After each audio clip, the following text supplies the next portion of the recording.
Hello दोस्तों, स्वागत है आपका एग्ज़ाम स्टडी विद संगीता में। दोस्तों, आज के इस वीडियो में हम बात करेंगे मैथ में एक और नए मूल टॉपिक की। आज हम बात करेंगे नंबर सिस्टम यानी कि संख्या पद्धति से बनने वाले प्रश्नों की। दोस्तों, इन सभी प्रश्नों को मैंने रेलवे के एएलपी परीक्षा 2024 से यहाँ पर कवर किया है। यानी कि आज हम आरआरबी एएलपी 2024 जो कि लास्ट टाइम एएलपी हुआ था, उसमें जितने भी प्रश्न पूछे गए थे उन सभी को यहाँ कवर करेंगे। और दोस्तों, मैं आपको बता दूं, यहाँ हम जितने भी सवाल देखेंगे उसे हम रुक्मणी की रेलवे मैथमेटिक्स की वॉल्यूम 3 बुक से कवर कर रहे हैं। लास्ट ईयर ये एग्ज़ाम 15 शिफ्ट में हुआ था और 15 शिफ्ट में नंबर सिस्टम के लगभग 20+ क्वेश्चन पूछे गए थे। उन सभी प्रश्नों को यहाँ हम देखने वाले हैं। और जिन बच्चों को नंबर सिस्टम नहीं आता है बिल्कुल भी, तो उनके लिए मैं इस टॉपिक को बिल्कुल बेसिक से शुरू करूंगा। यानी कि पहले हम इजी क्वेश्चन देखेंगे, उसके बाद मॉडरेट लेवल को बढ़ाते जाएंगे। वीडियो यदि आपको अच्छा लगता है, हेल्पफुल लगे, तो प्लीज़ वीडियो को लाइक और हमारे चैनल को सब्सक्राइब जरूर कीजिएगा।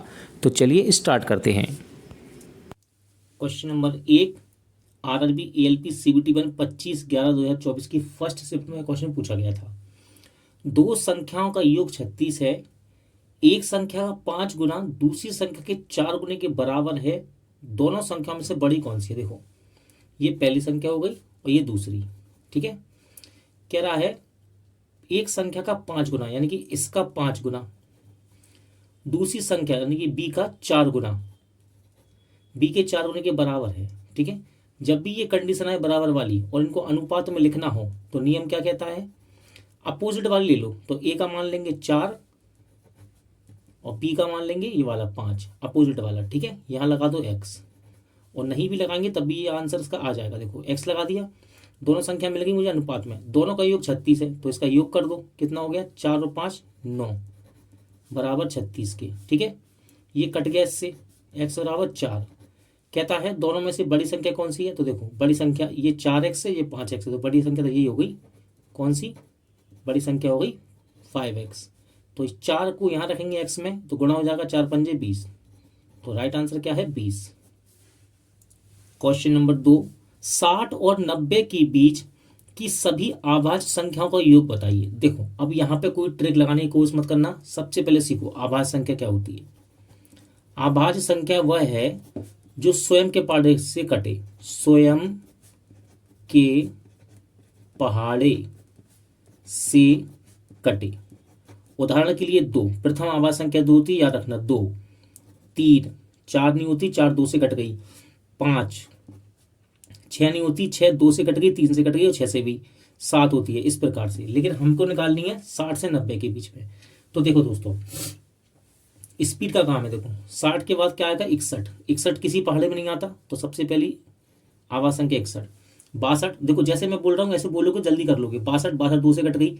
इसके बाद 63 9 से कट गई, 6 से कट गई। 64 2 से कट गई। 65 5 से कट गई। 66 भी कट गई 2 के पहाड़ से, 11 के पहाड़ से। इस प्रकार अंदाजा लगाओ। ठीक है, फिर है 66 67 यानी कि 67, ये नहीं कटती, ये किसी पहाड़े में नहीं आता, बचपन से पहाड़े पढ़ रहे हैं इतना तो हम। फिर 68 2 से कट गया है ना, और 4 से भी कट गया। 69 3 से कट गया। 70 कट गया। फिर आया 71। इस प्रकार। ठीक है, ऐसे सोचोगे जल्दी आएगा। 72 देखो 8 से कट गया, 6 से कट गया। 73 किसी से नहीं कटता। फिर 73 74 कट गया 2 से। ठीक है, 74 75 5 से कट गया। 76 77 78 79 79 किसी से नहीं कटता। 79 के बाद 80 4 से कट गया, 20 से कट गया। 81 9 से कट गया, 200 3 से कट गया। 82 कट गया 2 से, है ना। 41 से 83 नहीं कटता। इस प्रकार आप बोल बोल के करेंगे, जल्दी से कर लेंगे। ठीक है, फिर 83 के बाद क्या आता है? 89। ये है वो 60 से लेकर 90 के बीच की आभाज्य संख्या। और इनको करने के लिए कोई ट्रिक नहीं है दोस्तों। इस सवाल के लिए आप ऐसे ही करेंगे तो आसान रहेगा। देखो, अब जोड़ दो इसको। देखो 9 9 दूनी 18। ठीक है, देखो 9 9 दूनी 18 18, और देखो 3 21 21 3 24 25 25 और 7 32 33। ठीक है, तो 3 आ गया। हासिल 3, हासिल कितना हो गया? 3 हो गया हासिल। यहाँ लिख लो हासिल 3। 7 7 दूनी 14 7 21 21 जो हो गया 21। 21 में 12 जोड़ेंगे, 6 दूनी 12 होता ना। 21 में 12 जोड़ेंगे, देखो 2 जोड़ दो 23 33। 33 में देखो कितना जोड़ना है? 8 यानी 41। 41 में फिर से 8 जोड़ो 49 50 51 52। तो कितना आ गया योग? 523। ठीक है, तो इसको चाहिए सवाल को प्रैक्टिस। जितना ज़्यादा प्रैक्टिस उतनी जल्दी सवाल हो जाएगा। मोस्ट इंपॉर्टेंट क्वेश्चन दोस्तों, एएलपी के साथ साथ टेक्नीशियन 2024 और ग्रुप डी 2022 में पूछा गया था, इसलिए इंपॉर्टेंट है। और करने का तरीका भी हम नया ही करेंगे, ठीक है। 5 क्रमागत संख्याओं का योग 260 है, प्रथम और अंतिम संख्या का योग कितना है? देखो इस सवाल को जनरली लोग कैसे करते हैं, 5 क्रमागत संख्या क्या होती है? X, x+1, x+2, x+3, x+4, इस प्रकार मानते हैं। फिर इन सब का योग करेंगे 260 के बराबर आएगा। ये तो लंबा हो गया प्रोसीजर। चलो 5 कह दिया, एग्जाम में 15 कह दिया, फिर क्या करेंगे कि 15 बार लिखेंगे इसको? तो याद रखना, इसको ऐसे नहीं करेंगे। देखो क्रमागत संख्या को मतलब क्या है? क्रम से, क्रम से, क्रमागत यानी क्रम से, यानी 2, 3, 4, 5 इस प्रकार क्रम से। इनका योग दिया है 5 का, कितना? 260। तो दोस्तों कुछ नहीं करना है, अब एवरेज निकाल लो। एवरेज यानी कि बीच वाला नंबर निकाल लो। 260 दिया है, 5 संख्या है ना, एवरेज बराबर संख्याओं का योग। देखो संख्याओं का योग है ना 260, एवरेज बराबर संख्याओं का योग बटे संख्याओं की संख्या। संख्या कितनी है? 5। काटेंगे इसको, देखो 5 25, एक बचा यानी कि 10, 5 दूनी 10। बीच वाला नंबर मुझे पता पड़ गया, ये बीच वाला है। और संख्या कितनी है? 5, यानी कि 2 संख्या इसके बाद और 2 संख्या इसके पहले। तो 52 के बाद 53, फिर 54, ठीक है। और इससे पहले क्या आया होगा? 52 से क्या आया होगा? क्या, उससे पहले 50, ठीक है। तो ये नंबर है, आप चाहो तो जोड़ के देखोगे 260 ही आएगा, ठीक है। कहता है प्रथम संख्या यानी कि 50 और अंतिम संख्या यानी कि 54, योग कितना होगा? 104, जो कि ऑप्शन डी में आपको दिख रहा होगा। इंपॉर्टेंट क्वेश्चन दोस्तों, 2022 के ग्रुप डी में कई बार पूछा गया, और 24 में एनटीपीसी जो 2025 में हुआ था दोस्तों, उसमें भी ये क्वेश्चन आया था। कहता है 2 अंकों की एक संख्या और अंकों को उलटने पर, इनके पलटने पर प्राप्त संख्या का योग 99 है। यदि संख्या के अंकों का अंतर 7 है तो वह 2 अंकों की संख्या कौन सी है? तो देखो इसको करने का सबसे अच्छा तरीका है आप ऑप्शन से करें, वरना 2 अंकों की संख्या मानेंगे 10x + y, उससे सवाल लंबा हो जाएगा। तो देखो कैसे करते हैं, सबसे आसान तरीका, और इसका आंसर भी आएगा। वह 2 अंकों की संख्या कौन सी है? मान लो मैंने 29 लिया, ठीक है। कह रहा है 2 अंकों की संख्या 29 है, अंकों को उलटने से, यानी कि इसको पलट दो, ऐसे उलट दिया ना, इसका योग कितना होना चाहिए? 99 होना चाहिए। तो कहाँ हो रहा है 99? गलत हो गया ऑप्शन। अगला देखो 19, संख्या ले ली, अंकों को उलट दो, इसको ऐसे लिख दो पलट के, जोड़ के देखो क्या 99 हो रहा है? नहीं। देखो योग कितना है? 99, इनका योग कितना? 99 नहीं हो रहा, ये भी गलत। 92 ले लो, इसको उलट दो, जोड़ के देखो 99 हो रहा है क्या? नहीं हो रहा, ये भी गलत। 81 लेके देखो, आप पलट के देखो इसको, 1 और 8, देखो ये हो गया 9 और ये भी 9। तो वो संख्या क्या है दोस्तों? 81। तो सही आंसर क्या है? Option A.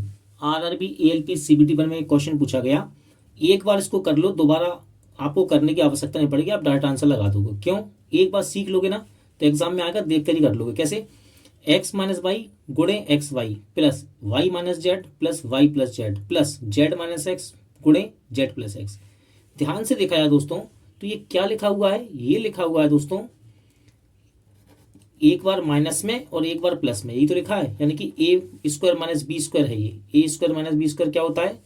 a² - b² क्या होता है? एक बार प्लस में कहते हैं इसको फॉर्मूला, और एक बार माइनस में, ये तो होता है। तो एक बार प्लस में एक बार माइनस में, फिर प्लस लगा दिया उसने, फिर देखो y - z और y प्लस जेड, फिर माइनस प्लस लिख दिया एक बार, फिर देखो फिर z - x और गुणे में z प्लस एक्स।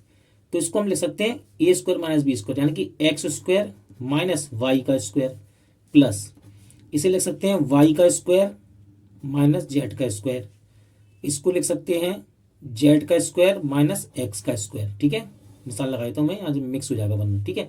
देखो ये प्लस का ये माइनस का कैंसिल, ये माइनस प्लस कैंसिल, ये माइनस का और ये प्लस का कैंसिल, क्या आएगा? 0 आ जाएगा। यानी कि सही आंसर क्या है? Option B. अब आप इसको देख के कर लेंगे, ये भाई एक बार माइनस में एक बार प्लस में, यानी कि a² - b² लगा हुआ है और बीच में प्लस चल रहा है, तो ये तो कट ही जाएंगे, 0।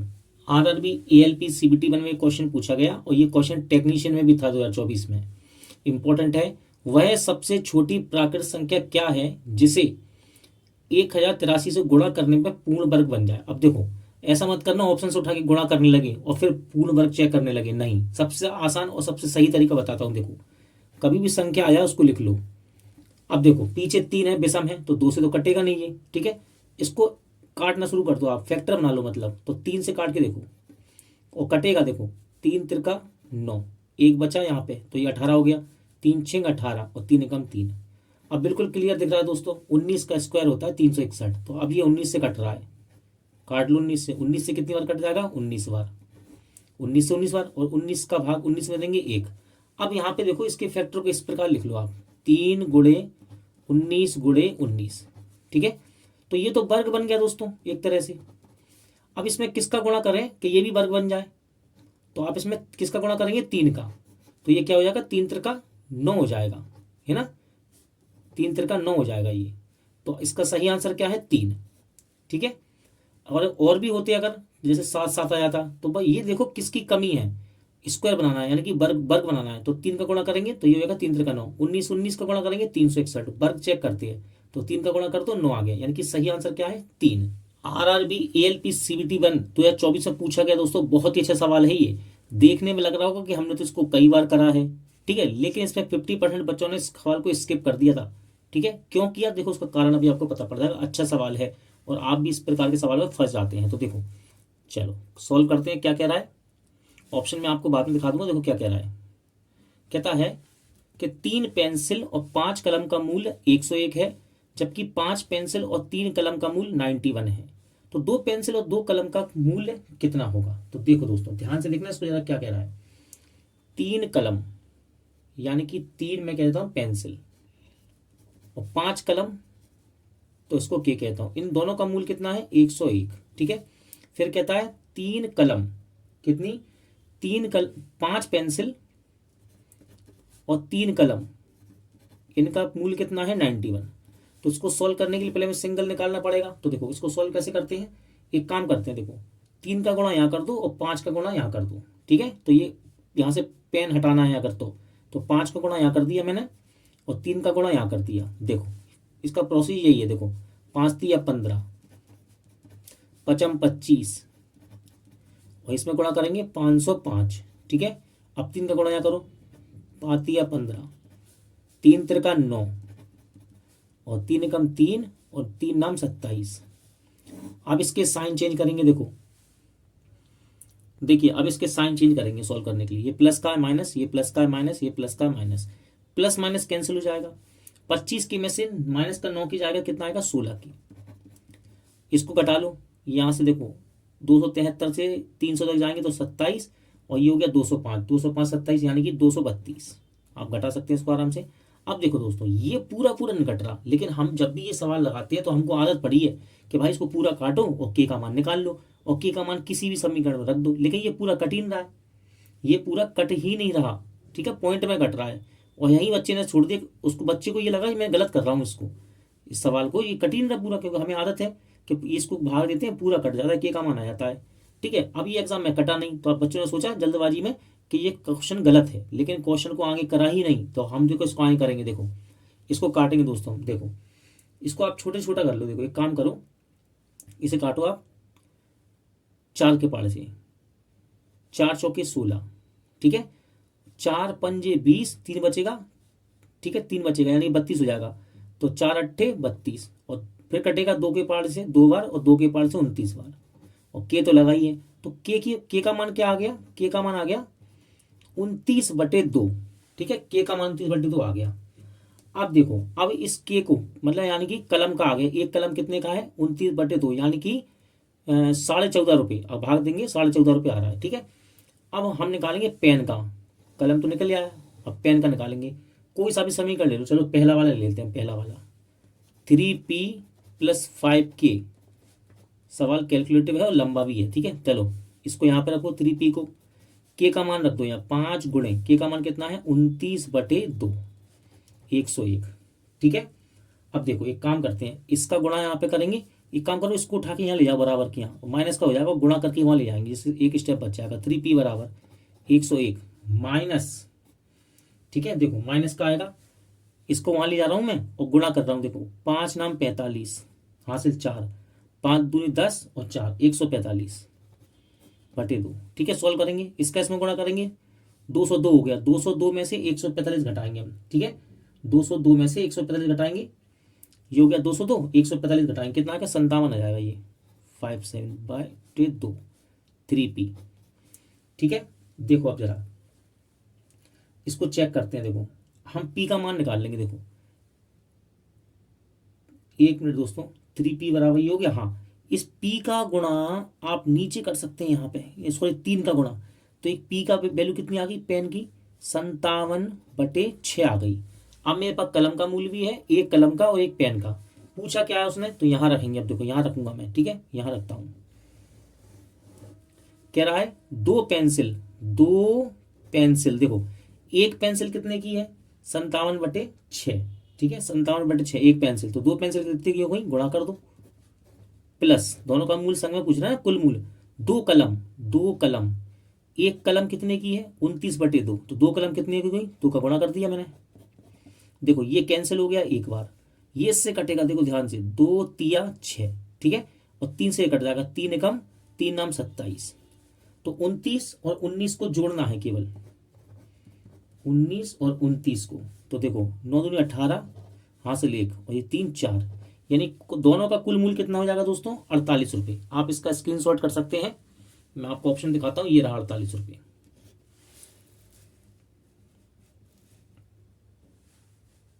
बहुत ही प्यारा क्वेश्चन है दोस्तों, ग्रुप डी में भी पूछा गया था, ध्यान रखना है क्वेश्चन 2022 में, और फिर रिपीट हुआ। तो देखो इसको हम करेंगे बिल्कुल शॉर्ट ट्रिक लगा के, ऐसा समझ लो आप, बेसिक से जाएंगे। अब देखो, लेकिन उसको समझना पड़ेगा आपको, एक पैटर्न समझो पहले। देखो एक पाठ्य पुस्तक में कुल 662 पृष्ठ हैं, इसके 2 भाग में बांटा गया, किताब को 2 भागों में बांट दिया उसने। पुस्तक के दूसरे भाग में पहले भाग की तुलना में 52 पृष्ठ कम है, दूसरे भाग में पहले भाग से 52 पृष्ठ कम है, यानी कि 52 पेज कम है। तो दूसरे में कम है ना, दूसरे में कम है तो पहले वाले में ज्यादा होंगे, ठीक है। पुस्तक के पहले भाग में कितने पृष्ठ हैं, पुस्तक के पहले भाग में कितने पृष्ठ हैं। आप देखो इस पैटर्न को देखो, मैं आपसे कहता हूं मेरे पास 10 रुपए हैं, ठीक है, और इस 10 रुपए को मोनू, इस 10 रुपए को मोनू और सोनू 2 भाइयों में बांटना है। 10 रुपये मेरे पास, मोनू और सोनू को 2 भागों में बांटना है, दो भागों में बांटना है, 2 भाइयों में, ठीक है। और कह रहा है, और ना एक को दूसरे से 2 रुपये कम मिले, एक को मतलब एक बच्चे को दूसरे बच्चे से 2 रुपये कम मिले, ठीक है, 2 रुपये कम मिले, यानी कि इनमें अंतर कितना हो, 2 रुपये का। बिल्कुल सेम पैटर्न यहाँ देखो, 662 को 2 भागों में बांटना है, एक पृष्ठ में दूसरे पृष्ठ की तुलना में 52 पृष्ठ कम हो। बिल्कुल ये देखो 10 रुपये बांटना है 2 भाइयों में, मोनू सोनू में, लेकिन एक भाई को दूसरे भाई 10 रुपये कम मिले, 2 रुपये कम मिले। तो क्या करेंगे, इसको देखना, 10 को बांट दो आप 2 भागों में, 5 इसे दे दो और 5 इसे दे दो, ठीक है, 5 इसको दे दिए, 5 इसको दे दिए ना, 10 में से 5 5। अब ये 2 रुपये जो कम था ना, तो एक में प्लस कर दो और एक में माइनस कर दो, ठीक है। अब देखो कितना हो गया, ये 6 और ये कितना हो गया 4। ध्यान से देखो 10 रुपये बढ़ गए ना, एक भाई को 6 रुपये मिल गए और दूसरे भाई को 4 रुपये, और 2 रुपये देखो एक दूसरे से 2 रुपये कम है इनके पास, ठीक है। अब बिल्कुल सेम पैटर्न यहाँ पे लगाएंगे हम, ठीक है, बिल्कुल सेम पैटर्न यहाँ लगाएंगे। 662 पन्ने हैं और 52 पृष्ठ कम होने चाहिए दोनों भाग में। तो देखो इसको आधा आधा कर दो, जैसे 10 को किया ऐसे इसको कर लो आप आधा आधा। तो इसको आधा करेंगे कितना हो जाएगा, 331 और 331 हो गया आधा आधा। 52 पृष्ठ कम होना चाहिए, 52 पृष्ठ पहले दूसरे भाग में, देखो दूसरे भाग में पहले भाग से 52 पृष्ठ कम, दूसरे भाग में पहले भाग से 52 पृष्ठ कम, यानी कि 52 पेज कम। तो इसका आधा क्या होता है, 26 है ना, इसका आधा 26 होता है ना, इसका आधा 26, जैसे 2 का आधा 1 था, ऐसे 52 का आधा 26। तो दोस्तों 26 इसमें जोड़ दो और 26 इसमें घटा दो, तो देखो इसमें क्या आ जाएगा, ये आएगा 753, ठीक है। और इसको करेंगे तो क्या आएगा, देखो ये आ जाएगा 305। तो उसने कहा दूसरे तो पुस्तक के पृष्ठ में, पुस्तक के पहले भाग में कितने पृष्ठ हैं। तो इसका सही आंसर क्या होगा दोस्तों, इसका सही आंसर हो जाएगा 357, ठीक है। और यदि आप ऐसे नहीं कर पा रहे हैं तो आप इसको x + y से भी कर सकते हैं, ठीक है। देखो कुल पेज कितने x + y, 662, और कह रहा है पहले भाग में दूसरे भाग का अंतर कितना है, 52। तो x - y = 52। आप इसको ऐसे भी कर सकते हैं, x y का मान निकाल के, तब भी आपका आंसर सही आएगा। क्वेश्चन नंबर 9, देखो इस प्रकार के क्वेश्चन भी ALP में पूछे गए। मेरा काम है पूरे क्वेश्चन यहाँ पे करवाना कि किस प्रकार के कठिन से कठिन और सरल से सरल क्वेश्चन आए। तो ये तो क्वेश्चन इजी है, लेकिन दोस्तों जिन बच्चों का मैथ कमजोर है वो तो ये भी छोड़े आए। ठीक है, तो ये क्वेश्चन मैं करा देता हूँ। देखो क्या कह रहा है, यदि किसी किताब के एक कॉलम में छपी 9 पंक्तियों में 36 शब्द हैं तो 51 पंक्तियों में कितने हैं। देखो ये पंक्तियां ये होती हैं इस प्रकार से, ठीक है, लाइन जहां हम लिखते हैं तो 9 है कुल मिला के इस प्रकार से। कितनी 9, 9 पंक्ति में 36 शब्द हैं। देखो 9 पंक्ति में कितने हैं 36 शब्द, तो एक पंक्ति में कितने होंगे, इसको काट दो तो एक पंक्ति में हो गए दोस्तों 9 चौके 36, यानी कि एक पंक्ति में 4 शब्द हैं। तो कह रहा है 51 पंक्तियों में कितने होंगे, 51 पंक्तियों में एक में 4 है तो 51 पंक्तियों में कितने होंगे, 51 लाइन में 4 को गुणा कर दो, कितना आ जाएगा 204 शब्द। तो राइट आंसर क्या है इसका, option B. RRB ALP CBT 1 में एक क्वेश्चन पूछा गया इतना बड़ा, बच्चा देख के घबरा गया, लेकिन डरना नहीं है, बहुत आराम से बनता है क्वेश्चन, उसको बनाएंगे हम। देखो कह रहा है 2 कक्षाएं ए और बी हैं, यदि 7 विद्यार्थियों को ए से बी में स्थानांतरित किया जाता तो बी में ए से 2 गुनी संख्या में विद्यार्थी होंगे, और यदि 3 विद्यार्थियों को बी से ए में भेजा जाता तो दोनों कक्षाओं में विद्यार्थियों की संख्या समान हो जाएगी। दोनों कक्षाओं में विद्यार्थियों की संख्या के बीच का धनात्मक अंतर ज्ञात कीजिए। देखो अब सवाल मैं ऐसे तो कर नहीं पाऊंगा, इसको ऐसे करूंगा, ठीक है। तो समझो इसको क्या कह रहा है, 2 कक्षाएं ए और बी, देखो 2 कक्षाएं ए और बी, ठीक है। कहता है यदि 7 विद्यार्थियों को ए से बी में डाल दें, ए से बी में डाल दें 7 को, तो देखो यहां पे बी छात्र थे, 7 को क्या करा, ए से उठा के बी में डाल दिया, तो इसमें 7 बढ़ गए, ठीक है। और यहां पे क्या हो गए, 7 क्या हो गए दोस्तों, कम हो गए, ए से उठा के 7 यहां रख दिए तो यहां 7 बढ़ गए, तो यहां पे 7 कम नहीं हो गए, तो हुआ क्या आगे जाके, तो बी में ए से 2 गुनी संख्या में छात्र हो जाएंगे, बी में ए से 2 गुनी संख्या में छात्र हो जाएंगे। फिर से सुनो, बी में ए से 2 गुने छात्र हो जाएंगे, इसमें तो दुगने होंगे ही, लेकिन यदि बराबर करना है दोस्तों हमको तो इस वाले को दुगना करेंगे, अपोजिट वाले को इसको दुगना कर देंगे, यानी कि 2 का गुणा कर देंगे इसमें, ठीक है। इतना क्लियर। अब देखो सॉल्व करेंगे, 2 का गुणा करो उसमें 2a, 2 का गुणा उसमें करेंगे -14 और b + 7 ऐसा ही रहेगा, ठीक है। समीकरण बना लेते हैं, ठीक है। देखो 2a, इस b को उठा के यहाँ लाएंगे, प्लस का यहाँ के माइनस हो जाएगा, 2a - b, -14 यहाँ पे आएगा तो प्लस का हो जाएगा, इधर पे आके बराबर के यहाँ पे आके तो प्लस का हो जाएगा, यानी कि इसमें जुड़ जाएगा, क्या आ गया 21। ये समीकरण 1 बन गया, ठीक है, पहला स्टेप कंप्लीट। अब देखो यदि 3 विद्यार्थियों को बी से ए में भेज दें, देखो फिर से वही बात, ए और बी है, ठीक है। 3 विद्यार्थियों को बी से ए में भेज दें, यानी कि बी से ए में भेज दें, तो इसमें 3 ज्यादा हो जाएंगे 3 विद्यार्थी, और इसमें 3 क्या हो जाएंगे दोस्तों, कम, ठीक है। देखो यदि 3 विद्यार्थियों को बी से उठा के यहां भेज दें, बी से निकाले 3 विद्यार्थी यहां भेज दिए तो यहां ज्यादा हो गए, तो यहां 3 कम हो गए, तो कहता है दोनों कक्षाओं में विद्यार्थियों की संख्या समान हो जाएगी, यानी कि दोनों क्लास में जो विद्यार्थी है वो समान हो जाएंगे, बराबर हो जाएंगे। क्लियर। देखो एक काम करते हैं, इस बी को उठा के यहां ले आओ, ए ये प्लस का है, यहां पे आएगा माइनस का हो गया, और प्लस का 3 यहां पे जाएगा, माइनस का हो जाएगा, तो माइनस माइनस प्लस क्या हो जाएगा 6, लेकिन साइन माइनस का आएगा क्योंकि दोनों संख्या समान है। अब समीकरण 1 ये बन गया, 2 ये बन गया, ठीक है। अब इन दोनों समीकरण को आपको सॉल्व करना पड़ेगा, तो हम यहाँ सॉल्व कर लेते हैं इनको। चलो समीकरण 1 लिख लो, 2a - b = 21, और ये लिख लो a - b = -6। देखो इसको सॉल्व करना है, इसके साइन चेंज कर लो, बड़े आराम से हो जाएगा, a प्लस का माइनस का हो जाएगा, ये माइनस का है तो इसको प्लस का कर दो, ये माइनस का इसको प्लस का कर दो, क्यों, क्योंकि ये कट जाएगा आराम से, प्लस का भी माइनस का भी ये कैंसिल, 2a में से a गया, क्या आ गया, a आ गया, ये दोनों प्लस के हो गए, अब तो कितना हो जाएगा ये 27। तो दोस्तों a का मान 27 आ गया। अब हमारे पास देखो ये समीकरण है ना, ये वाली उठा लो इसको, a - b = -6, a का मान 27 है, यहाँ रख दो -b -6, ठीक है। देखो ध्यान से, जगह नहीं है, थोड़ा ध्यान समझना। देखो b है ना, माइनस का है, यहाँ पे आके प्लस का हो जाएगा, इस तरह या जो यहाँ आएगा बराबर किस साइड, तो ये आ गया b, और 6 जब बराबर की यहाँ आएगा तो यहाँ पे आके प्लस का हो जाएगा, यानी कि इसमें जुड़ जाएगा, तो क्या आ गया 33। तो देखो ए का मान आया 27 और बी का मान आया 33। दोनों क्लास के बच्चे पता पड़ गए हमें। कहता है दोनों कक्षाओं में विद्यार्थियों की संख्या के बीच धनात्मक अंतर क्या है। धनात्मक यानी कि पॉजिटिव अंतर, यानी कि 33 में 27 घटा दो आप, 33 में से 27 घटा दो तो कितना आ जाएगा दोस्तों, ये 6 आ जाएगा इसका धनात्मक अंतर। कितना, 6। तो इसका सही आंसर क्या है, ऑप्शन बी। क्वेश्चन नंबर 11, 36 की पावर 1/6 का मान क्या होगा। ये क्वेश्चन पूछा गया दोस्तों 26/11/2024 थर्ड शिफ्ट में। लिख लेते हैं 26 की पावर 1/6। देखो 36 की पावर 1/6, 36 को क्या लिख सकते हैं हम, इसको लिख सकते हैं 6 की पावर 2। केवल इसको ध्यान दो, इसको देखो, इसको अभी भूल जाओ, इसको देखो 36 को लिख सकते हैं 6 की पावर 2। ये जो पावर ना इस पावर के गुणे में आ जाएगा, कैसे, 1/6।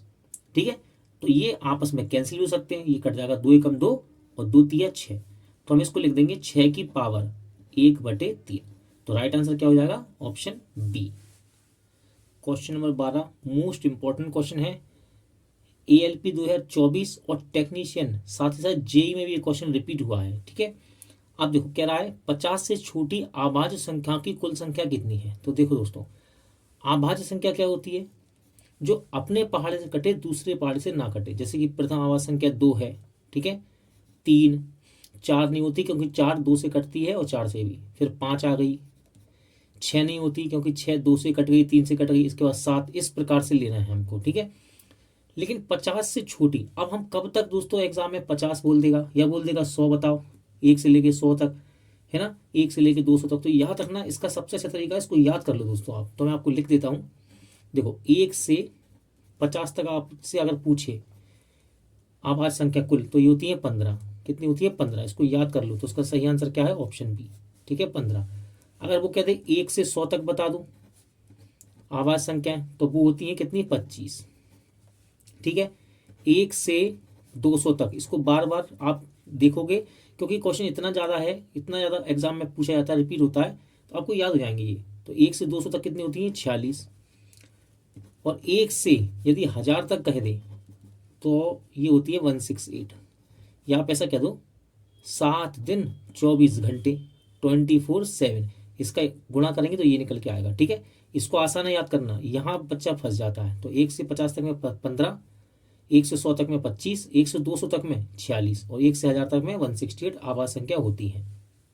Most important question RRB ALP में पूछा गया। इंपॉर्टेंट इसलिए कह रहा हूं क्योंकि ये PYQ है, इससे पहले का ग्रुप डी में भी पूछा गया था ये क्वेश्चन 2022 में। क्या कह रहा है, एक 3 अंकीय संख्या इस प्रकार है कि इकाई, दहाई और सैकड़ा का अंक क्रमशः 2, 3, 4 के अनुपात में है। ये इकाई का अंक है, ये दहाई का है और ये सैकड़े का है। इस संख्या का और इसे उलटने पर प्राप्त संख्या का योग 1332 है। 3 अंकीय संख्या और उसके अंकों को उलटने से प्राप्त संख्या के बीच का धनात्मक अंतर कितना होगा। तो देखो दोस्तों, पलटने से पहले हमें संख्या निकालनी है कि वो संख्या कौन सी है। तो सबसे पहले हम पता लगाएंगे संख्या कौन सी है। देखो ये अनुपात दिया है 2, 3, 4 का, ये इकाई का अंक है, ये दहाई का और ये सैकड़े का। ठीक है, अब देखो इस केस में कितने केस बन सकते हैं कि संख्या बनाने के लिए। तो देखो पहला केस, इसका 2 गुना कर दो दोस्तों। ठीक है, इसका क्या करेंगे, 2 गुना। तो देखो 2 दूनी 4, इसका भी 2 गुना कर दो, इसका 2 गुना करेंगे 2 तिया 6 और इसका 2 गुना करेंगे तो कितना हो गया, 2 चौके 8। ठीक है, तो एक संख्या तो ये बन सकती है 234 और दूसरी बन सकती है 4,468। ठीक है, इसके बाद क्या संख्या बन सकती है। तो देखो यदि मैं इसमें 3 का गुणा करूंगा तो 3 दूनी 6, 3 का गुणा इसमें करूंगा 3 तिरका 9, 3 का गुणा इसमें करूंगा 3 चौके 12। तो ये तो हो नहीं सकती दोस्तों। ये 2 संख्या बन सकती है, पहली ये, दूसरी ये, क्योंकि ये तो 4 अंकों की हो गई, 6, 9, 1, 2 4 अंकों की होगी ना, हमें तो 3 अंकों की चाहिए। तो ये 2 संख्याओं से हम काम करेंगे। अब कहता है कि इस संख्या और इसे उलटने पे उसका योग 1332 होना चाहिए। अब देखो जरा, अगर मैं दोस्तों इसको लूंगा 2, 3, 4 ले लिया मैंने, ये संख्या मान ली, ये संख्या है 234, उसको पलटूं अगर मैं पूरा का पूरा उलट दूं तो क्या इसका योग 1332 हो रहा है, इसका योग नहीं हो रहा। तो कहने का मतलब ये संख्या नहीं है वो, ठीक है, नहीं है। तो इस संख्या को लेंगे देखो 468 और इसके अंकों को उल्टेंगे यानी कि पलट देंगे 8 6 4। अब चेक करेंगे क्या इसका योग हो रहा है 13 32। चलो जोड़ के देखते हैं इसका योग। 12 हासिल 1 6 दूनी 12 हासिल का 1 13 हासिल 1, ये हो गया 12 13। तो देखो इसका योग हो रहा है। तो कहने का मतलब क्या है, तो वो संख्या कौन सी हो सकती, कौन सी है 468। अब उसने कहा 3 अंक की संख्या और उसके अंक उलटने से प्राप्त संख्या का धनात्मक अंक। तो अंक संख्या तो ये हो गई दोस्तों, देखो 468 संख्या ये आ गई। अब इसके अंकों को उलटने से इसके अंक उलट, यदि इसके अंक पलटेंगे हम तो क्या होंगे वो अंक 8 6 4, ठीक है, ये होंगे ना इसको पलटने से। उलटना क्या था या पलटना, ठीक है। अंकों को उलटने से 3 अंक की संख्या ये निकाल ली हमने और क्या था अंकों को उलटने से ये उलट दी हमने इसको। इनके बीच का धनात्मक अंतर यानी कि पॉजिटिव आंशिक आंसर, उसका अंतर क्या होगा, तो पॉजिटिव आंसर कब आएगा, धनात्मक कब आएगा, जब बड़े में से छोटा घटाएंगे हम। तो 8 6 4 इसमें से घटाएंगे 4 6 8 को, तभी तो पॉजिटिव आएगा ये। और यदि बड़े में छोटा घटा देंगे, छोटे में से बड़ा घटा देंगे तो माइनस में आ जाएगा। चलो घटा लो, हासिल लो 14, 14 में से 8 गया 6, ये 5 बचा, हासिल लिया 15 हो गया, 15 में से 6 गया 9, और ये 7 हो गया, 7 में 4 गया 3। तो इसका डिफरेंस कितना है 396। तो ये रहा आंसर आपका। और यदि वो संख्या पूछ लेता तो संख्या हमने ये निकाली थी दोस्तों, ठीक है। तो याद रखना इंपॉर्टेंट क्वेश्चन है ये। देखो क्वेश्चन आरआरबी एएलपी में 2 बार पूछा गया, ये पहले भी पूछा था और एक शिफ्ट में हो रहा है। इंपॉर्टेंट क्वेश्चन, 8 के 3 क्रमागत गुणजों का योग 2424 है, सबसे बड़ा गुणज बताओ। तो देखो क्रमागत संख्या क्या होती है, x, x plus 1, x plus 2, x plus 3। इसकी सहायता से यानी कि 3 क्रमागत गुणज लेते हैं हम किसके, 8 के। तो इसमें 8 का गुणा करना पड़ेगा, 8 का गुणा इसमें करो, 8 का गुणा इसमें करो, 8 का गुणा इसमें, तभी 8 के गुणज बनेंगे, ठीक है। और फिर उन सबका योग करके इसके बराबर। तो ये तो प्रोसेस लंबा हो गया, इसको शॉर्ट में कैसे करेंगे। देखो 8 के 3 क्रमागत गुणज का योग कितना है 2424। तो दोस्तों आप एवरेज निकाल लो, एवरेज यानी कि बीच वाला नंबर निकाल लो, 3 है ना, 8 के 3 गुणज। तो हम दोस्तों इसमें 24 24 में 3 का भाग देंगे क्योंकि 3 गुणज है ये। तो भाग देंगे, देखो 3 अट्ठे 24, जीरो लगाएंगे, 3 अट्ठे 24। तो दोस्तों ये बीच वाला नंबर आ गया, कौन सा नंबर आ गया, बीच वाला, 8 का बीच वाला नंबर आ गया। और 3 गुणज है यानी कि इसके बाद एक गुणज होगा, इसके पहले एक गुणज होगा। तो देखो इसके पहले कौन सा होगा, 8 का गुणज है ना, तो यानी कि इसमें से 8 घटेगा, तो वो कौन है 800। और इसके बाद कौन सा गुणज आएगा, यानी कि 8 बढ़ेगा, एक पहले है तो 8 घटेगा और बाद में तो 8 बढ़ेगा, यानी कि 816, ठीक है। तो कहता है बड़ा गुणज क्या है, तो इसमें बड़ा गुणज कौन है 816। तो इसका सही आंसर है ये। यदि इसको नहीं समझ में आया तो देखो एक उदाहरण और देता हूँ।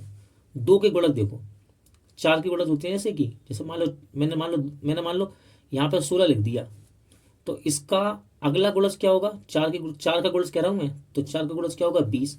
उससे पहले वाला क्या होगा 12। ये 4 के गुणज तो लिखेंगे, 4 तिया 12, 4 चौके 16, 4 पंजे 20। उसी प्रकार ये है 8 का गुणज बीच वाला निकाल लिया, तो इससे पहले क्या होगा 8 घटा दो और इसके बाद क्या होगा 8 जोड़ दो, तो बड़ा वाला ये आ गया 816। आरआरबी एएलपी सीबीटी 1 2024 और टेक्नीशियन में इस प्रकार के एमएल वाले क्वेश्चन बहुत पूछे गए थे दोस्तों, और सरल थे ये, ठीक है। अब जिसको लीटर से एमएल चेंज करना नहीं आता वो तो यहाँ फंस गया। देखो क्या कह रहा है, 2.25 लीटर की आम की पेय बोतल यानी कि आम की ड्रिंकिंग बोतल है ये, से 45 ml के कितने छोटे गिलास भर जा सकते हैं। तो बड़ा सिंपल है, देखो टोटल कितना है दोस्तों 2.25 लीटर, ठीक है, ये लीटर में है। अब सबसे पहले देखो इसको बना लो मिलीलीटर में, क्योंकि हमको 45 मिलीलीटर की बोतलें भरने हैं, ठीक है, 45 मिलीलीटर की बोतल भरनी है। तो इससे दोस्तों लीटर को मिलीलीटर बनाएंगे। देखो 1 लीटर बराबर होता है 1000 मिलीलीटर यानी कि ml। तो इसको चेंज कर लो 1000 से, तो ये पूरा का पूरा अब बन गया मिलीलीटर में। कैसे, मिलीलीटर में। अब एक बोतल में कितना आना है, एक बोतल में आना है 45 ml, ठीक है, 45 ml मैंगो ड्रिंक आनी है एक बोतल में। तो इतने में कितनी आएंगी, तो इसमें 45 का भाग दे दो, दे दिए 45 का भाग। अब भाग देने से पहले ही देखो 2 अंक में दशमलव है, इसको यहाँ से हटाएंगे तो नीचे 2 जीरो आ जाएंगी यानी कि 100, ठीक है दोस्तों। अब आप चाहो तो 5 के पार्ट से छोटा करके काट लो इसको, या फिर डायरेक्ट कट रहा है 5 के पार्ट से, वरना आप 5 से भी काट सकते हैं इसको, ठीक है। तो ये 5 ये कट जाएगा इससे 5 बार, ठीक है। दो जीरो से ये दो जीरो कैंसिल, 10 का गुणा 50 में कर दो तो कितनी बोतल भरी जाएंगी, 50 बोतल भरी जा सकती है।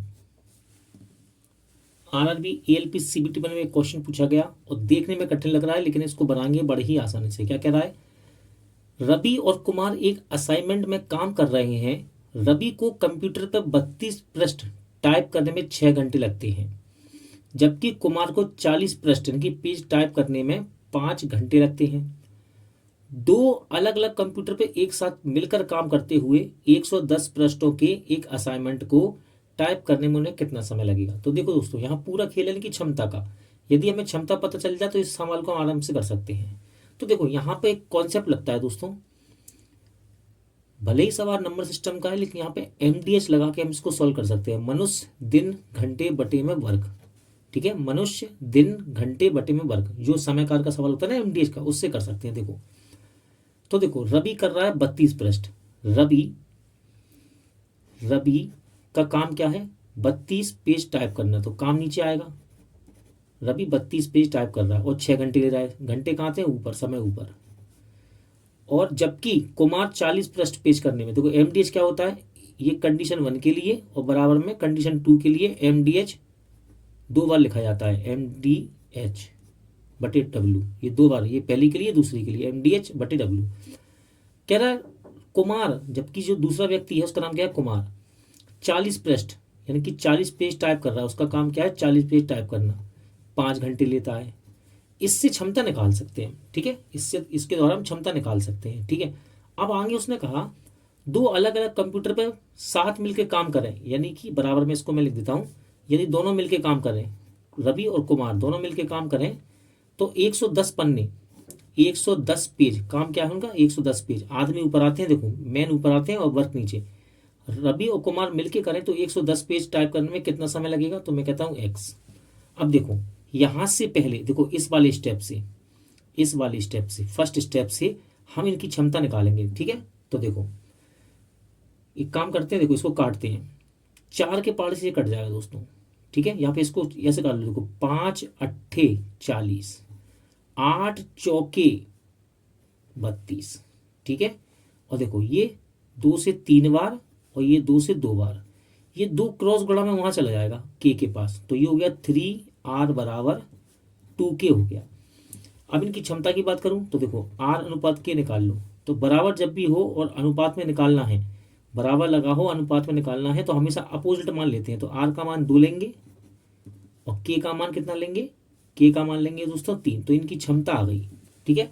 तो आप ऐसा कह सकते हैं कि रवि 1 घंटे में 2 पेज, 6 घंटे में करता है 32 पेज, ठीक है। तो ये इसकी क्षमता है, ये इसकी क्षमता। अब देखो हमें निकालना है रवि और कुमार मिलके 110 पृष्ठ कितने समय में करेंगे, तो या तो आप इसको ले लो पहले वाले को, ठीक है, या तो इसको ले लो पहले वाले को, या फिर दोस्तों आप इसको ले लो इसके साथ में, या तो इसको लो इसके साथ में या फिर इसको लो इसके साथ में। तो मैं ये वाला और ये वाला टर्म यहाँ पे उठा के लिख लेता हूँ साइड में, देखो r गुणे, ठीक है, देखो, या फिर आप ये वाला ले लीजिए, कोई सा भी ले, चलो ये ले लेते हैं, चलो देखो ये वाला लेते हैं, k गुणे 5 बटे में कितना है इसमें 40, बराबर में इसको ले लो r प्लस के इंटू एक्स बटे में 110, ठीक है। अलग अलग कंप्यूटर कितना समय लगेगा, देखो एक काम करते हैं दोस्तों, के की वैल्यू कितनी है, के का मान है 3, तो यहाँ पे 3 रख दो, 5। अब देखो इसको छोटा भी कर सकते हैं, यहाँ पे 0 से 0 कैंसिल कर लो, छोटा हो जाएगा, नीचे 4 ले लो। r प्लस के, देखो r का मान कितना निकाला हमने 2 और k का मान कितना 3, तो इनको जोड़ के लिख देंगे, यहाँ पे कितना हो जाएगा 5 बटे में 11, ठीक है। 5 से 5 कैंसिल हो गया, ठीक, 4 क्रॉस गुणा में यहाँ जाएगा तो ये हो जाएगा 4x, ठीक है, और 11 यहाँ गुणे में जाएगा तो कितना हो जाएगा 33। अब हम इसको काटेंगे और समय को सही बटे में बना लेंगे, ठीक है। तो देखो हम इसको लिख सकते हैं, इसको सही बटे बनाओ, 4 अट्ठे 32 यानी कि ये हो गया 8 सही 1 बटे 4, लेकिन आंसर क्या आ रहा है घंटे मिनट में, तो ये तो घंटे लिखे हैं और ये घंटे का हिस्सा है, घंटे का हिस्सा ये 1 बटे 4, इसको मिनट में बना लेंगे तो 60 का गुणा कर दो इसमें, तो ये कट जाएगा 15 बार, तो आप कह सकते हैं 8 घंटा 15 मिनट, ठीक है। यहाँ लिख देता हूँ, चलो यहाँ लिख देता हूँ आंसर, वहाँ जगह नहीं है, 8 मिनट 15 मिनट का समय लग रहा है उनको, 8 घंटे 15 मिनट का समय लगेगा पूरे 110 पेज टाइप करने में। तो सही आंसर क्या है? Option D. Question number 17 ALP CBT 26/11/2024 में पूछा गया फर्स्ट शिफ्ट में 1 से 70 तक दोनों संख्याओं को शामिल करते हुए, यानी कि 1 को भी लेंगे 70 को भी लेंगे, कि कितने प्रतिशत संख्याओं का इकाई अंक 1 या 7 है। तो दोस्तों इकाई अंक जैसे मान लो मैं लिख दूं 132, तो इसमें इकाई अंक क्या होगा? ये होगा 2, लास्ट वाला, इसको इकाई अंक बोलते हैं। ठीक है, तो 1 से लेकर 70 तक ऐसी संख्या चाहिए जिसका इकाई अंक 1 हो या 7 हो। तो बड़ा सिंपल है, देखो यहां से देखो 1 से स्टार्ट करते हैं, तो 1 ले लेंगे पहले, तो इसमें इकाई अंक 1 आ गया। 1 के बाद क्या आएगा दोस्तों? 11 है ना, इसका इकाई अंक 1 है। फिर 21, इसके बाद 31, फिर 41, उसके बाद 51 और 61। ठीक है, यही तो आएंगे 1 से 70 तक जिसका इकाई अंक 1 हो। देखो ये 1, और कह रहा है ऐसी संख्या भी चाहिए जिसका इकाई अंक 7 हो। तो 1 से लेके 70 तक में पहली संख्या क्या होगी जिसका इकाई अंक 7 हो? तो वो है 7। दूसरा होगा 17, है ना, 27, 37, 47, 57 और 67। ठीक है, तो कह रहा है कितने प्रतिशत संख्याओं का इकाई अंक 1 या 7 है। तो कितनी संख्या हो गई ये?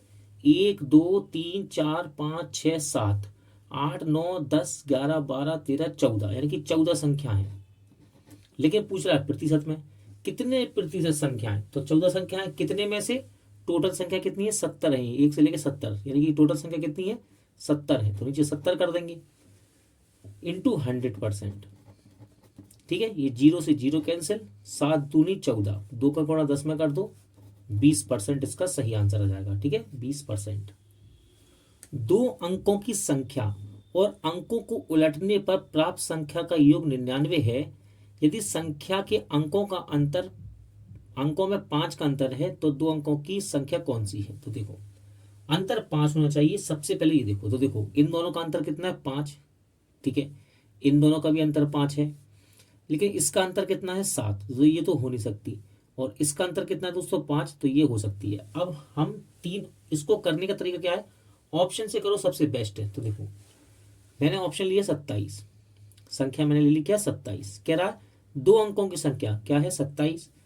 अंकों को उलटने पर, यानी कि इनको पलटना है, इसको यहां कर दो, इसको यहां कर दो, ये पलट दिया। इसका योग उलटने पर संख्या का योग 99 होना चाहिए, यानी कि अब इसका जो प्लस है ना, योग 99 होना चाहिए। तो चेक कर लो, 7 और 2 9, 7 और 2 9, तो देखो 99 हो रहा है। और इस संख्या का अंतर क्या है? अंकों का अंतर 5 भी है, देखो 7 और 2 का अंतर 5 है, यानी कि वो संख्या क्या होगी? ए। इसको दोस्तों ऑप्शन से करना सबसे बेस्ट तरीका होता है। यदि आप चाहें तो 2x + y से भी कर सकते हैं, लेकिन वो प्रोसेस लंबा हो जाता है। तो प्रैक्टिस की ऐसे ही करिए। 5 क्रमागत सम संख्याओं का योग 3720 है। इनमें से तीसरी सबसे बड़ी संख्या और सबसे बड़ी सम संख्या का योग कितना होगा? देखो दोस्तों, क्रमागत संख्या होती है, सम की बात कर रहा है, सम या विषम का है, x, x+2, x+4, x+6। लेकिन इस मेथड से इसको करने जाएंगे लंबा हो जाएगा सवाल। ठीक है, तो 5 क्रमागत सम संख्या बोली गई है, उसका योग दिया है। ये योग दिया है, तो यहां पर हम इसका बीच वाला नंबर निकाल के इसको सोल्व कर सकते हैं। बीच वाला नंबर यानी कि एवरेज, आप एवरेज निकाल लो। एवरेज क्या होता है? संख्याओं का योग बटे संख्याओं की संख्या। कितनी संख्या है? 5 क्रमागत सम संख्या, 5 है ना, तो 5 का भाग दे दो। ठीक है, 5 से काटेंगे, 5 सत्ते 35, 2 बचा, 2 बचा तो 22 हो जाएगा, 5 चौके 20, फिर 2 बचेगा, 5 चौके 20। तो ये बीच वाला नंबर आ गया, यानी कि बीच वाली संख्या कह लो या बीच वाला नंबर कह लो आप। तो ये बीच में है इसके, देखो 5 है ना, तो ये बीच वाला है, यानी कि एक नंबर यहाँ होगा, एक नंबर यहाँ, एक नंबर यहाँ, एक नंबर यहाँ, यानी कि 2 नंबर यहाँ यहाँ होंगे ना, और ये बीच वाला है। तो देखो इसके बाद सम संख्या क्या रहना, तो इसके बाद अगली सम संख्या क्या होगी? 746, और 746 के बाद अगली सम संख्या 748। क्लियर?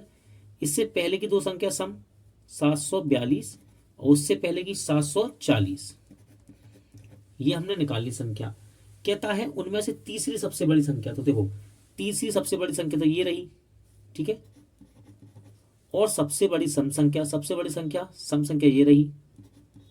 इसका योग पूछा गया है, तो जोड़ दो, 4 8 12, हासिल 1, ये 8 हो गया, हासिल का 1 9, 7 दूनी 14, तो योग कितना आ जाएगा 1492। ऑप्शन ए सही आंसर है इसका। प्रथम 8 अभाज्य संख्याओं को 7 से भाग देने पर उनका योग किसके बराबर होगा? उनका योग किसके बराबर होगा? तो आप ऐसे कह सकते हैं इनके योग को 7 से भाग दे दो, तो आंसर आपका आ जाएगा। अब देखो अभाज्य संख्या क्या होती है? ऐसी संख्या जो केवल अपने पहाड़ से कटे, दूसरे पहाड़ से नहीं। तो प्रथम अभाज्य संख्या होती है 2, ठीक है, ये अपने पहाड़ से कटती है। इसके बाद है 3, फिर आएगा दोस्तों 5, 7, यानी कि ये केवल अपने पहाड़ से कटती है, 5 किसी और पहाड़ से नहीं कटता, ठीक है ऐसे।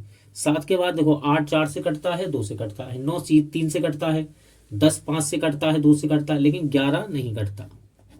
12 6 से कटता है, 2 से कटता है, 3 से कटता है। 13 नहीं कटता किसी संख्या से।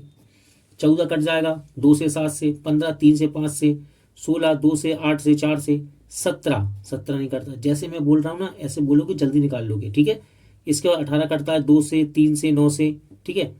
अब 19, तो देखो यार गिन के क्या 8 हो गई, 1 2 3 4 5 6 7 8। कह रहा प्रथम 8 अभाज्य संख्याओं को 7 से भाग देने पर उनका योग किसके बराबर होगा? उनका योग किसके बराबर होगा, यानी कि आप इसका योगफल करके 7 से काट दो, ठीक है। तो देखो इसका योगफल कितना होगा, देखो ऐसे इसको जोड़ना है, देखो इसको जोड़ना है, ये मान लो, ठीक है। अब जोड़ने का तरीका देखना कैसे जोड़ूंगा मैं। ये 1 इसको दे दो 20 हो गया, 10 बचा, यानी कि ये 30 हो गया, 30। देखो 3 इसको दे दो 20 हो गया, 10 बचा 30, यानी कि ये टोटल तो 60 हो गया ना 60।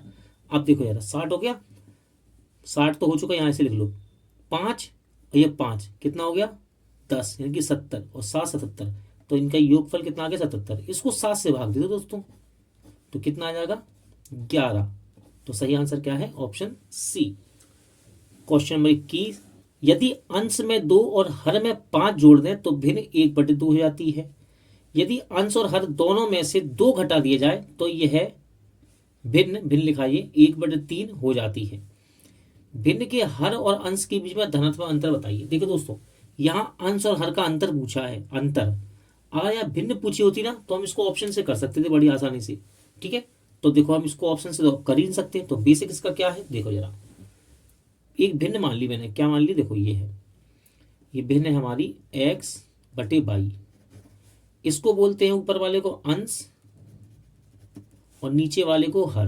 कहता है यदि अंश में 2 और हर में 5 जोड़ दें, इसमें 2 जोड़ दें और हर में 5 जोड़ दें, तो बराबर में ये जो भिन्न थी ना, ये बराबर में कितनी हो जाएगी 1/2 हो जाएगी। इसके द्वारा हम पहला समीकरण बना सकते हैं। देखो क्रॉस गुणा कर दो, 2x 2 दूनी 4, ये हो गया y, और ये 5 एकम 5, संख्या एक तरफ और अल्फाबेट एक तरफ। 2x, y को यहाँ लाएंगे माइनस का हो जाएगा, प्लस का है ना, माइनस का हो गया। 4 यहाँ पे जाएगा माइनस का हो जाएगा, यानी कि इसमें से घट जाएगा, क्या आ गया 1। ये हो गया समीकरण 1। इसी प्रकार दूसरा समीकरण बनाएंगे। आप देखो, यदि अंश हर में दोनों में से 2 घटा दें, भिन्न थी x/y, अंश और हर में से दोनों में से 2 घटा दें, घटा दिए दोनों में से 2, तो भिन्न कितनी हो जाती है 1/3 हो जाएगी। ये क्रॉस गुणा कर लो, ये भिन्न कितनी हो जाएगी फिर 1/3। 3x 3 दूनी 6 माइनस का, ये y और ये माइनस का 2। 3x ऐसे लिख रहे हैं, दो y को यहाँ लाओगे प्लस का यहाँ आएगा माइनस का हो जाएगा। ये 6 यहाँ पे जाएगा प्लस का हो जाएगा, ये 6 यहाँ पे जाके प्लस का हो गया, प्लस का 6 माइनस का 2, क्या आ गया 4। 2 समीकरण आ गए। अब हमें दोस्तों x और y, यानी कि वो कह रहा है भिन्न का हर और अंश के बीच में धनात्मक अंतर, ठीक है, पॉजिटिव डिफरेंस क्या है। तो x और y हमको अलग अलग निकालने ही पड़ेंगे कैसे भी करके। तो देखो समीकरण लिख लेते हैं, ये वाली पहले इधर लिख लेते हैं, 3x - y = 4। इसको इसके नीचे लिख लो, 2x - y = 1। साइन चेंज कर दो, ये माइनस का ये प्लस का हो जाएगा, ये माइनस का। इसका तरीका यही है, माइनस प्लस ये कैंसिल हो गया, 3x में से 2x गया, x आ गया, 4 में से माइनस का 1 जाएगा तो 3 आ गया, x का मान तो आ गया।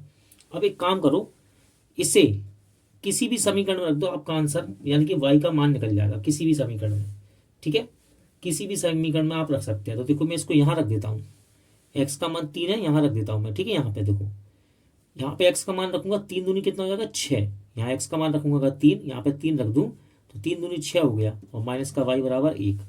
इस y को वहां ले जाऊंगा पॉजिटिव हो जाएगा, ठीक है, वो ये हो गया पॉजिटिव, ठीक है, ये वहाँ यहाँ पे आके पॉजिटिव हो गया यानी प्लस का, और ये एक यहाँ आएगा, एक यहाँ पे आके माइनस का हो गया यानी इसमें से घटेगा, तो y का मान कितना आ गया 5 आ गया, ठीक है, y का मान कितना आ गया 5 आ गया, और x का मान कितना है 3।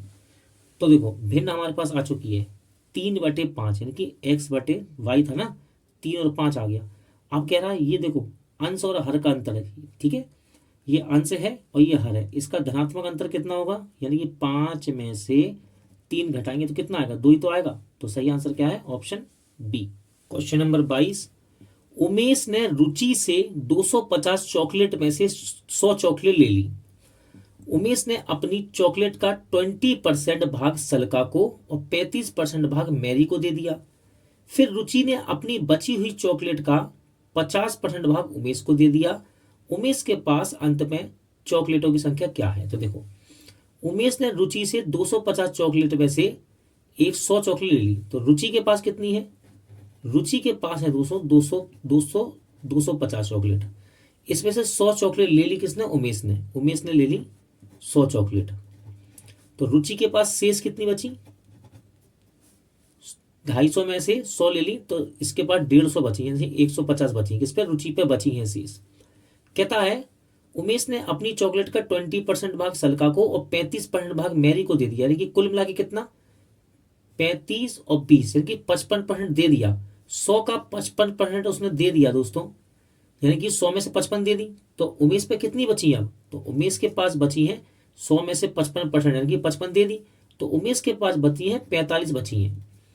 100 उसके पास थी, 20% और 35% दे दी, तो आप इसको जोड़ के कितना हो जाएगा 55, 100 का 55% निकाल लो।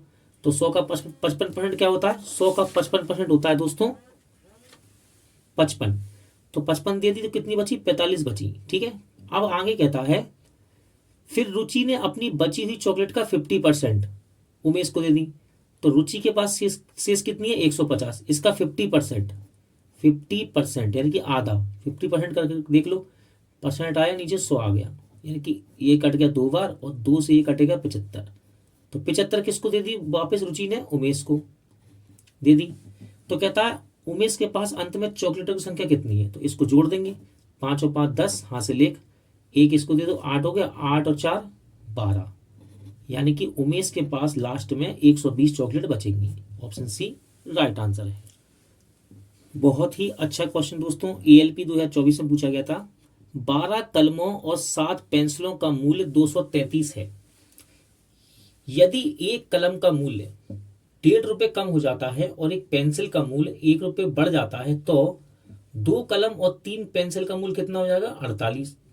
तो कह रहा है 2 कलमों और 3 पेंसिलों का आरंभिक मूल्य बताओ। आरंभिक का मतलब है शुरुआत में जो था, ठीक है, जो शुरुआत में था, आप ऐसा कह सकते थे या फिर पुराना, ठीक है। अब देखो कैसे, 12 कलम, तो मैं कलम को कह देता हूं x, ठीक है, कलम को क्या कहता हूं x, और 7 पेंसिल, पेंसिल को y कह देता हूं, ठीक है, लिख देता हूं, कलम हो गया आपका x और पेंसिल हो गया y, ठीक है, अपोजिट लिख दिया, कोई दिक्कत नहीं, कलम x और पेंसिल y। 12 कलम और 7 पेंसिल का मूल्य कितना है, ये दोनों मिला के कितने के आ रहे हैं 233 के। अब सुनो मेरी बात, ये है दोस्तों आरंभिक मूल्य, ये क्या है इसका x और y, कलम कितने का x का और पेंसिल कितने की y का, है ना, कलम x का पेंसिल y का, ये इसका आरंभिक मूल्य है कि शुरुआती मूल्य है, आरंभिक, ये इसका आरंभिक मूल्य है, ये क्या है आरंभिक मूल्य है इसका, आरंभिक मूल्य, ठीक है, आरंभिक मूल्य है इसका x और y। कहता है यदि एक कलम का मूल्य 1.5 रुपए कम हो जाए, कलम क्या है x है, इसका मूल्य 1.5 रुपए कम हो जाए, x का मान कितना हो जाए 1.5 रुपए कम, तो मैंने इसमें से घटा दिया 1.5, ये कलम का, ये तो कलम का मूल्य है ना, कितना x, कितना 1.5 रुपए कम हो जाए, और पेंसिल का मूल्य 1 बढ़ जाए, पेंसिल कितने की है, पेंसिल है y रुपए की, पेंसिल का मूल्य क्या हो जाए 1 रुपए बढ़ जाए तो बढ़ गया। अब देखो ये नया वाला मूल्य आ गया, ये दोनों मूल्य कैसे हैं, ये नए मूल्य हैं, नए मूल्य, इससे पहले वाले x और y क्या थे, पुराने थे, पुराने कह सकते हैं या फिर आरंभिक कह सकते हैं आप, ठीक है। तो कहता है 2 कलम जब रेट घटा और बढ़ा तो 2 कलम, इसमें 2 गुणा कर दो, 2 कलम और 3 पेंसिल, 3 का गुणा कर दो 3 पेंसिल का मूल्य कितना हो जाता है, अब ये पूरा मूल्य कितना हो गया 48। तो हमसे पूछा गया 2 कलम और 3 पेंसिल का मूल बताओ। तो देखो इसका गुणा करेंगे 2x, 2 का गुणा यहाँ करेंगे कितना 3, 1.5 और दुगना 1.5 का 2 गुना 3, 3 का यहाँ गुणा करेंगे 3y और ये कितना हो गया 3 बराबर 48। देखो दोस्तों ये तो कैंसिल हो गया, प्लस माइनस का था, क्या आ गया 2x प्लस 3y बराबर 48। अब देखो अब यहाँ पे आपको दिख रहा होगा एक समीकरण ये रही और दूसरी समीकरण ये रही, लेकिन दोस्तों इसको सॉल्व करने की गलती मत करना, आगे आंसर तो हमारा आ चुका है। कह रहा है 2 कलम यानी कि 2x, कलम कितने की, कलम को हमने x नाम दिया ना, x रुपए की, 2 कलम यानी कि 2x और 3 पेंसिल, 3 पेंसिल, इन दोनों का मूल्य क्या है 48। क्या बोला आरंभिक, और आरंभ में हमने क्या माना था, कलम का मूल्य x और पेंसिल का y, कहा था ना मैंने आरंभिक x, तो ये आरंभिक तो निकल के आ गया x और y। देखो 2 कलम और 3 पेंसिल कितने की है 48 की, तो इसका सही आंसर क्या है ऑप्शन सी। और यदि आप इसको सॉल्व भी करेंगे ना तब भी इसका आंसर यही आएगा। आरआरबी एएलपी सीबीटी में पूछा गया सबसे अच्छा क्वेश्चन कहूंगा मैं इसको। देखो क्या कह रहा है, अर्नव 9 संतरे और 8 केले 276 में खरीदता है। जब एक संतरे का मूल्य 10% कम हो जाता है तो एक केले का मूल्य वही रहता है, तो 5 संतरे और 10 केले का मूल्य 210 हो जाता है।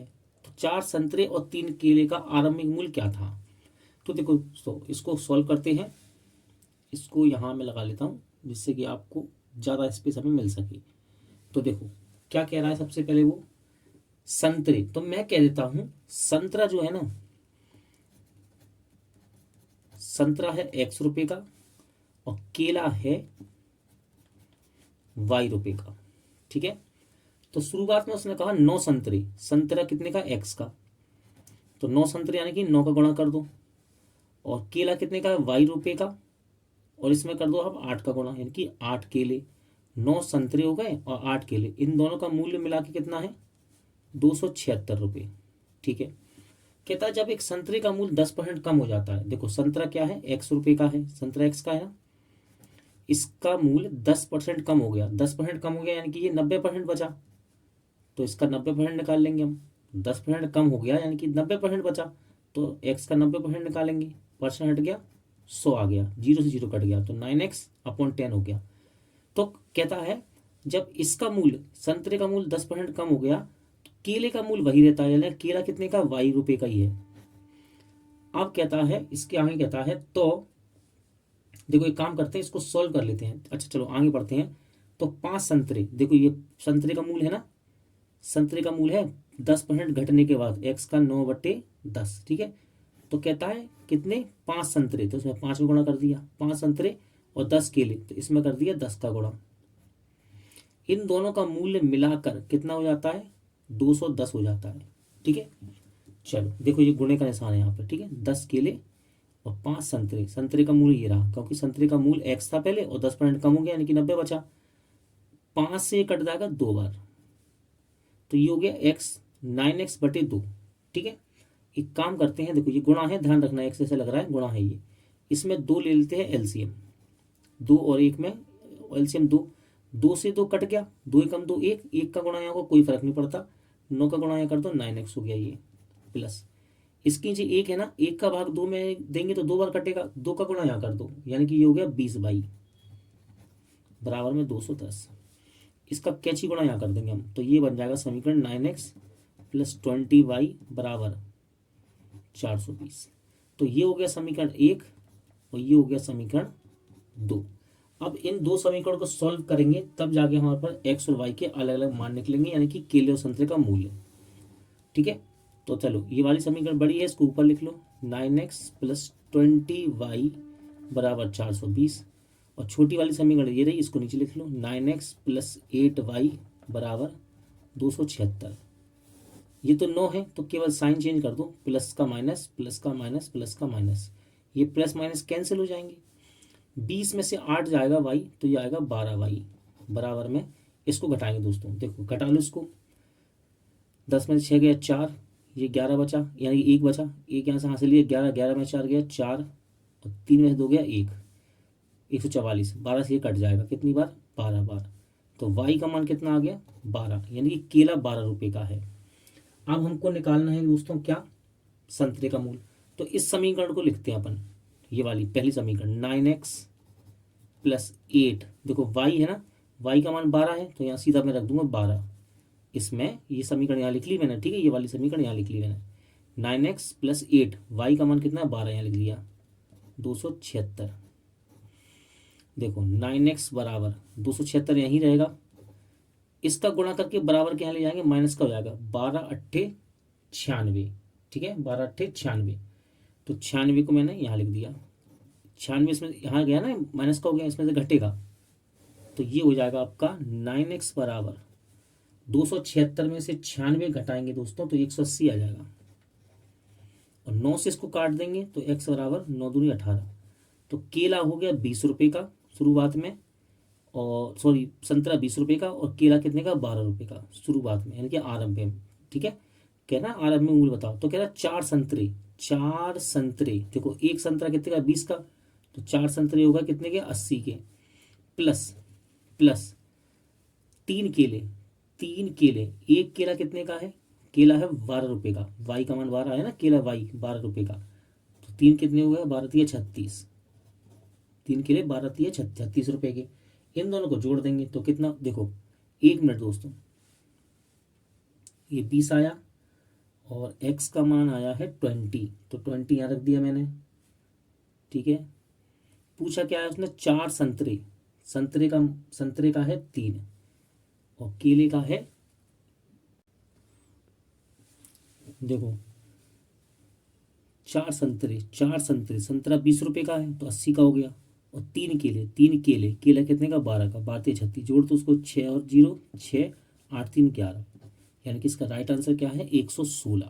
आप चाहो तो मैं आपको ऑप्शन दिखा सकता हूँ 116, देखो ये रहा ऑप्शन ए में सही आंसर है। स्क्रीनशॉट करना है तो मैं इसको यहाँ पे फिर से लगा देता हूँ, ये रहा देखो सवाल।